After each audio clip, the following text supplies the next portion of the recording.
তেতাল্লিশ বছর পর খুনের ঘটনায় দোষী সাব্যস্ত 13 জনকেই যাবজ্জীবন কারাদণ্ডের সাজা দিল অতিরিক্ত জেলা দায়রা আদালত 1। প্রত্যেককেই 5,000 টাকা জরিমানা করা হয়। অনাদায়ে অতিরিক্ত 1 মাস জেল হেফাজতের নির্দেশ দেন বিচারক।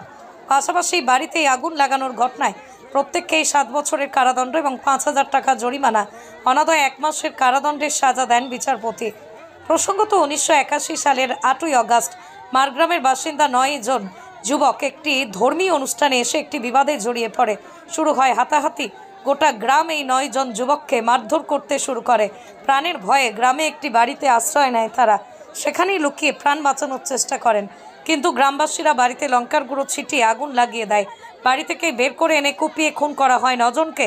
এরপরই ওই যুবকদের পরিবারের অভিযোগের ভিত্তিতে কোটগ্রামের 72 জনের বিরুদ্ধে চার্জশিট দাখিল করা হয়। দীর্ঘ 43 বছর মামলা চলার মাঝে একাধিক অভিযুক্তের মৃত্যু ঘটেছে। অনেকেই সাক্ষী দিতে আসেনি। অবশেষে এই সব সমস্যা মিটিয়ে শুক্রবার দোষী সাব্যস্ত হন 13 জন। এদিন 13 জনকেই যাবজ্জীবন কারাদণ্ডের সাজা দিল অতিরিক্ত জেলা দায়রা আদালত 1। এছাড়াও প্রত্যেককেই 5,000 টাকা জরিমানাও করা হয়। অনাদায়ে অতিরিক্ত 1 মাস জেল হেফাজত, পাশাপাশি বাড়িতে আগুন লাগানোর ঘটনায় প্রত্যেককেই 7 বছরের কারাদণ্ড এবং 5,000 টাকা জরিমানা, অনাদায়ে 1 মাসের কারাদণ্ড সাজা দেন বিচারপতি। সাজা শুনতেই এদিন জেলা আদালতের সামনে উপচে পড়ে ভিড়। খুন করা হয়। খুনের ঘটনায় কোটগ্রামের 72 জনের বিরুদ্ধে অভিযোগ দায়ের করা হয়। 8 জন সাক্ষীর বক্তব্য শোনার পর গত শুক্রবার 13 জনকেই দোষী সাব্যস্ত করে অতিরিক্ত জেলা দায়রা আদালত 1। কোটগ্রাম 1 থেকেই প্রায় 30 কিলোমিটার দূরেই মারগ্রাম থেকে একটি পরিবারের 6 যুবক, ওই গ্রামেরই আরও 3 যুবক কোটগ্রামে একটি ধর্মীয় অনুষ্ঠানকে কেন্দ্র করেই গ্রামবাসীদের সঙ্গে বিবাদে জড়িয়ে পড়ে। বিবাদ ক্রমশ বাড়তে থাকে, চলে হাতাহাতিও। এরপরই গোটা গ্রাম মিলে ঘিরে ধরে ওই 9 যুবককে।